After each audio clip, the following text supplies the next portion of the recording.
like just yesterday that we were at our first convention, where my husband accepted the Republican nomination and then became our 45th President of the United States. Yet the energy and enthusiasm for who should lead this nation, it is real today as it was 4 years ago. I know I speak for my husband and the entire family when I say we have not forgotten the incredible people who were willing to take a chance on the businessmen who had never worked in politics.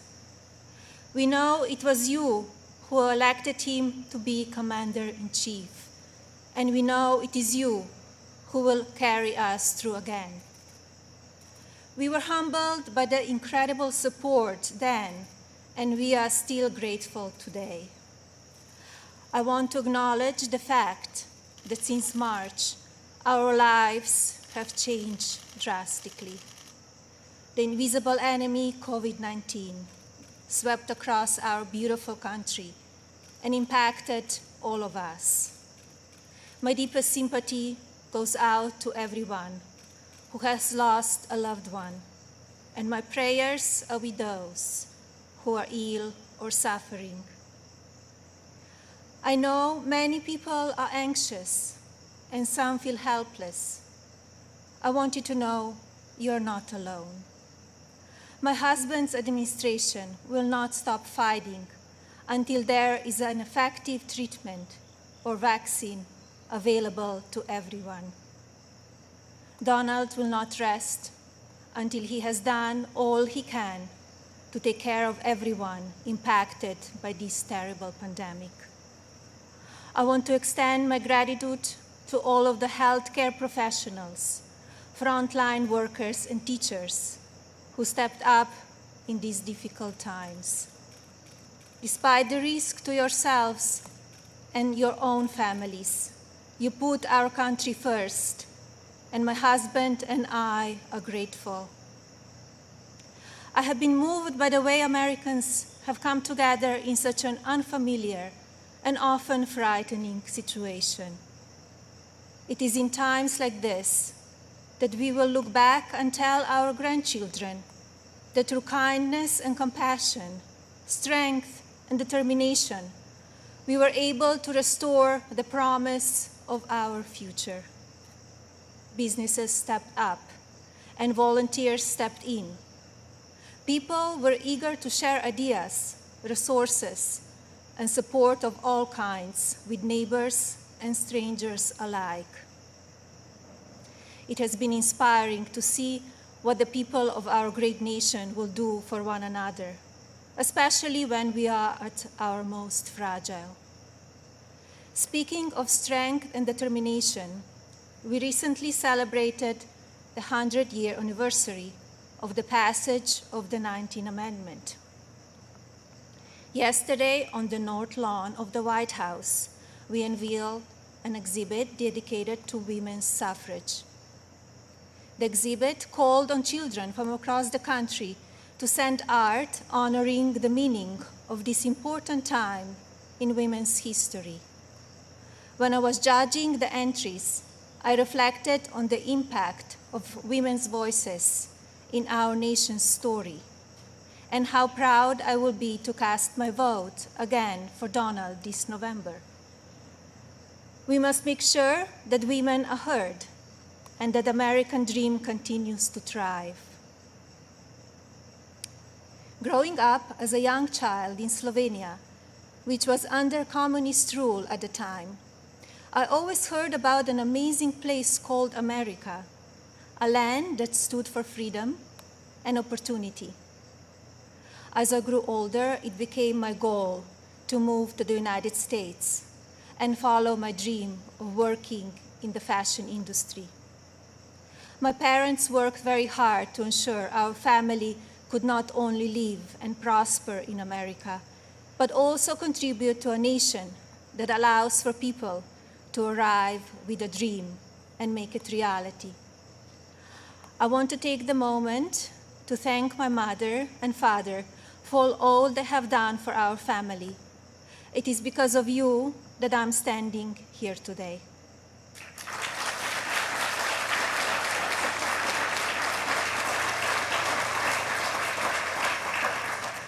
I arrived in the United States when I was 26 years old.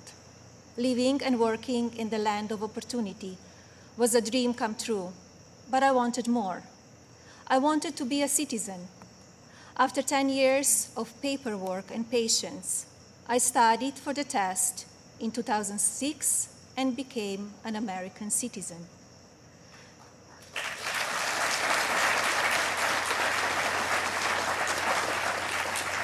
It is still one of the proudest moments in my life because with hard work and determination, I was able to achieve my own American dream. As an immigrant and a very independent woman, I understand what a privilege it is to live here and to enjoy the freedoms and opportunities that we have. As First Lady, I have been fortunate to see the American dream come true over and over again. I have met many inspiring women, children, parents, and families who have overcome life-changing issues that include addiction, homelessness, family members who are ill or have passed away, abuse of all kinds, and many other challenges that would make most people give up. The past 3.5 years have been unforgettable. There are no words to describe how honored, humbled, and fortunate I am to serve our nation as your First Lady. After many of the experiences I've had, I don't know if I can fully explain how many people I take home with me in my heart each day. From brave soldiers who give up so much so that we can be free, to children of all circumstances who I have met around the world. Thank you for inspiring me. It is my greatest honor to serve you.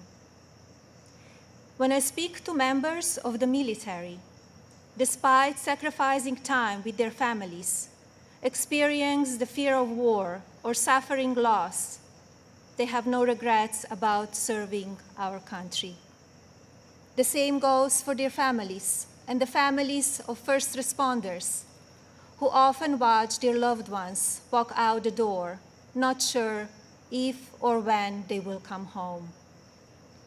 When I speak to families who have lost someone, the pain mixed with pride I hear in their voices is something I think about often. So thank you to all who serve our country in the military and as first responders. And thank you to the families who wait for them. You are our heroes in your own right. I have also been moved by the many children and families I've spent time with at hospitals, schools, and other locations around the world. Children who are dealing with pain or illness that would break even the strongest adult. Parents who are grateful to wake up every day and see that their child is still alive. These families are a testament to what faith and medicine, strength and science can do.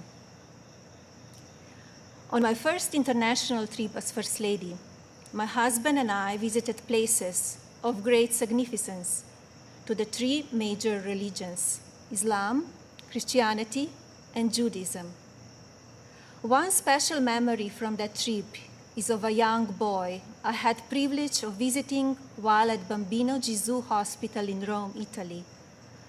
While there, I read the little boy a story and learned that he and his family had been waiting for a heart for a very long time, and he had a grim prognosis. His situation brought my staff and me to tears, and we spoke of a little else as we flew to Belgium for the next part of our trip. Upon landing just a few hours later, we learned that a heart had been donated and would be going to the little one. I think about him often, along with so many amazing and strong young patients across our own country. More profound and sadly unavoidable examples of our country's strength and character have occurred in the communities that have been impacted by natural disasters. Hurricanes, tornadoes, and flooding may show the ugly side of Mother Nature, but in their aftermath, they can show us a beautiful side of humanity. My husband and I have visited many places that have been affected by natural disaster, and we are deeply moved by the strength of the people who have lost everything and the kindness of neighbors and communities. The common thread in all of these challenging situations is the unwavering resolve to help one another. I recognize the stories I just told about people who survive extraordinary circumstances. But Donald and I are also inspired by the millions of Americans who wake up each day with a simple yet courageous goal of providing for their families and keeping them safe. You are the backbone of this country. You are the people who continue to make the United States of America what it is, and who have the incredible responsibility of preparing our future generations to leave everything even better than they found it. Just as you are fighting for your families, my husband, our family, and the people in this administration are here fighting for you. No matter the amount of negative or false media headlines or attacks from the other side, Donald Trump has not and will not lose focus on you. He loves this country, and he knows how to get things done. As you have learned over the past 5 years, he is not a traditional politician. He doesn't just speak words. He demands action, and he gets results. The future of our country has always been very important to him, and it is something that I have always admired. In fact, it is to help ensure a better future for our next generation that I launched Be Best, my initiative to help children achieve their fullest potential. Be Best has one simple goal: teaching youth about the importance of their well-being, both mentally and physically. This also includes understanding online safety and the dangers of opioid and drug abuse. Through Be Best, my office and I have been able to highlight people, programs, and organizations that are doing extraordinary things in our country and around the world. I continue to believe that by shining a light on these positive examples, others across the country and globe will become inspired to do their part for our next generation. Helping children is not a political goal. It is our moral imperative. When I think back to a defining moment of Be Best, my mind goes to a trip I took to Africa. On that vast and beautiful continent, I was able to visit the countries of Ghana, Malawi, Kenya, and Egypt. One of those visits, in particular, had a profound impact on me. Ghana, on the coast of West Africa, was the first stop on my trip, and I experienced firsthand its warm people and their traditions. While there, I visited the Cape Coast Castle and learn more about the beginning of a cruel and often deadly journey in the era of the slave trade. I was horrified when I listened to the guide tell me so many inhumane stories, and I gained new perspectives. It is time in our history we must never forget, so that we can ensure that it never happens again. Like all of you, I have reflected on the racial unrest in our country. It is a harsh reality that we are not proud of parts of our history. I encourage people to focus on our future while still learning from our past. We must remember that today we are all one community comprised of many races, religions, and ethnicities.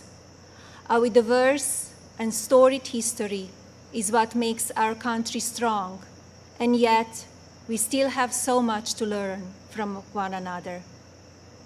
With that in mind, I like to call on the citizens of this country to take a moment, pause, and look at things from all perspectives. I urge people to come together in a civil manner so we can work and live up to our standard American ideals. I also ask people to stop the violence and looting being done in the name of justice, and never make assumptions based on the color of a person's skin. Instead of tearing things down, let's reflect on our mistakes, be proud of our evolution, and look to our way forward. Every day, let us remember that we are one nation under God, and we need to cherish one another. My husband's administration has worked to try and effect change when it comes to issues around race and religion in this country.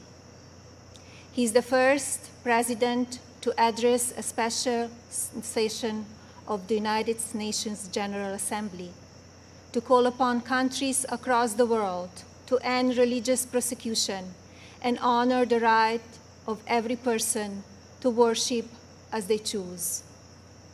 He has made substantial investments in our historically Black colleges and universities. This president also continues to fight for school choice, giving parents more options to help their children flourish. My husband knows how to make a real change. From the day that I met him, he has only wanted to make this country the best it can be.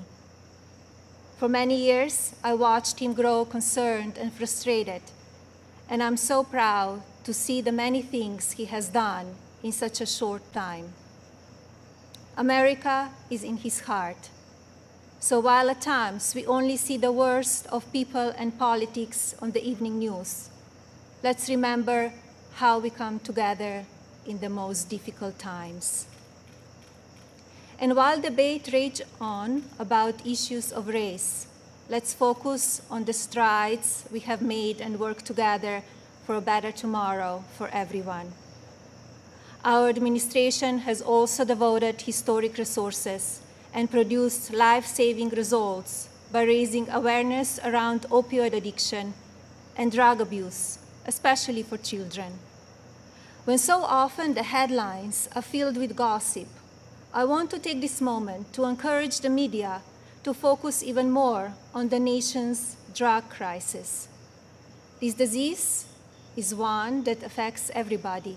It pays no attention to race, age, or socioeconomic status. Addiction has touched every part of our society in some way. And now, more than ever, we have programs and medicine to combat it. We just need to talk about it openly. And you, the media, have the platforms to make that happen. To the media industry and as a country, I ask that we all commit to helping in our fights against drug addiction by talking about it even more. Especially as we battle the COVID pandemic, we need to remember that suicides are on the rise as people who are struggling with loneliness and addiction feel they have nowhere to turn. Parents, please talk to your children. Teachers and caregivers, pay attention to signs of addiction.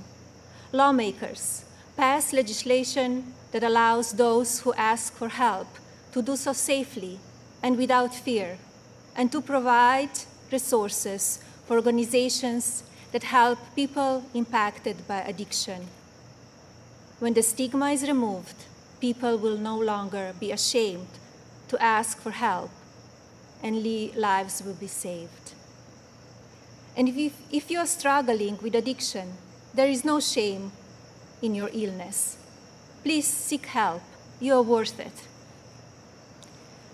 In my next 4 years as First Lady, I will continue to build upon Be Best and work with individual states to pass legislation to take care of our most vulnerable. I plan to continue the work I have started with children in foster care, as well as the minority communities and tribal nations. I want to ensure children are being protected and communities have the resources needed to combat drug addiction and child neglect or abuse. Like my husband and the administration, I will continue to encourage education that supports a child's individual needs. It is vital that children are given the building blocks to succeed. I also look forward to continue my work to restore the People's House, which is a lasting symbol of pride for our nation. I believe this iconic home needs to be cared for and preserved so it can be enjoyed by the people of this country and visitors from around the world for years to come. I'm passionate about this beautiful house, the grounds, and all they represent. And now, I have a special message for the mothers of this country. This modern world is moving so fast, and our children face challenges that seem to change every few months. Just like me, I know many of you watch how mean and manipulative social media can be. And just like me, I'm sure many of you are looking for answers how to talk to your children about the downside of technology and their relationships with their peers. Like every parent in this country, I feel there are so many lessons to teach our son and responsibilities as his mother, but there are just not enough hours in the day to do it all. I remind myself that I'm more fortunate than most and still have days that I look for wisdom and strength to do the very best I can for him. To mothers and parents everywhere, you are warriors. In my husband, you have a president who will not stop fighting for you and your families. I see how hard he works each day and night, and despite the unprecedented attacks from the media and opposition, he will not give up. In fact, if you tell him he cannot be done, he just works harder.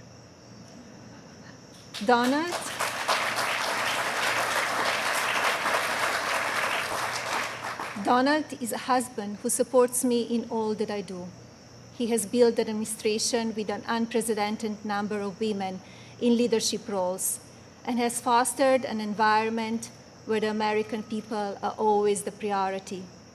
He welcomes different points of view and encourages thinking outside of the box. I know I speak for my husband and the family when I say we are so grateful that you have trusted him to be your president, and we will be honored to serve this incredible country for 4 more years.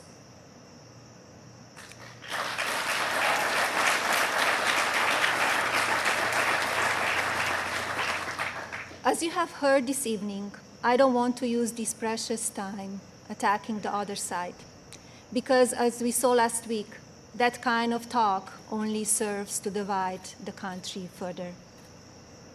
I'm here because we need my husband to be our president and commander-in-chief for 4 more years. He is what is best for our country. We all know Donald Trump makes no secrets about how he feels about things. Total honesty is what we as citizens deserve from our president. Whether you like it or not, you always know what he's thinking. And that is because he's an authentic person who loves this country and its people and wants to continue to make it better. Donald wants to keep your family safe. He wants to help your family succeed. He wants nothing more than for this country to prosper, and he doesn't waste time playing politics. Almost 4 years ago, we went into Election Day completely underestimated. Despite what is being said again this year, I know, just as you do, that Americans will go to the polls and vote on the behalf of their families, our economy, our national security, and our children's future. To vote for those ideals is not a partisan vote. It is a common sense vote, because those are goals and hopes that we all believe in. I believe that we need my husband's leadership now more than ever in order to bring us back once again to the greatest economy and the strongest country ever known. God bless you all, your families, and God bless the United States of America.